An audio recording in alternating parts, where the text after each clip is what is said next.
Hey everybody, Greg Carson, President of 62 Above, here with this month's Marketing Minute. Today joining me is Alex Heron, Director of Public Relations and Social Media for 62 Above. Hey Alex.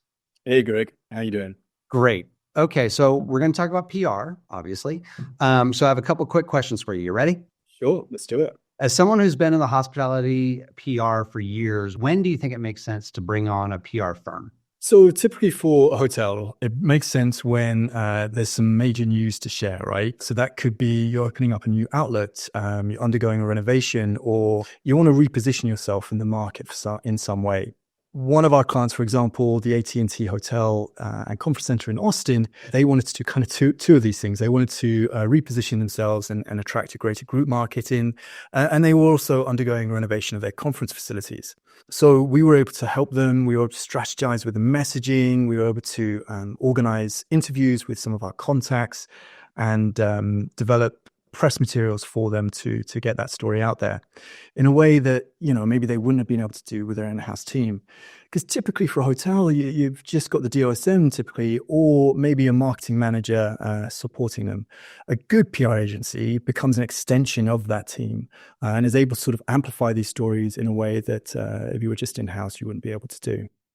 And I've always admired that. That makes perfect sense. And how your team becomes part of the team almost seamlessly with that too. So, okay, next question. I'm always interested in hotels in super competitive markets and the need to stand out more. How can a PR firm help with that? As you know, the media landscape has fragmented into thousands of shards. Everybody's in their own little silos. And a good PR agency will have the media contacts, have the influencer contacts, have the trade contacts to speak to these different audiences. So they'll be developing the right messages for the right people and sharing those stories at the right time. So it's critical really to have, a strong PR agency to help do that. They will be using their contacts to make sure that your story and your property is in front of the audiences that you need, making sure that you're getting those feature stories, making sure you're bringing in those journalists and influencers onto the property and building out strategic partnerships. So it's really about elevating that visibility, making sure you're reaching those new audiences and potentially navigating challenges as well. So having a good PR firm is a real game changer. That's awesome.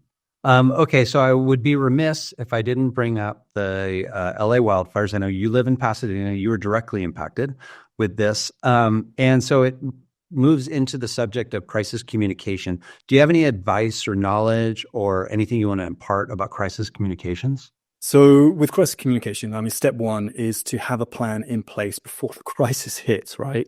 You need to know what you're going to be doing, have some holding statements ready, have a chain of command so that you know who to reach out to and when is appropriate to do so. It's also important to showcase your empathy and make sure that you are not taking advantage or seem to be taking advantage of the situation in any way. Offer discounts, offer free stays if necessary to folks that have been impacted by the fires. And I think that will go a long way to fostering a stronger sense of community in the long run with the local community. That's great advice. And again, I'm glad you're safe. Our heart goes out to everyone who's been impacted by the LA wildfires. We have clients, colleagues, and friends who have all been part of that too. So thanks for being able to make the time, and I really appreciate it. Thank you. All right, everybody, that was this month's Marketing Minute. Join us next month. See ya.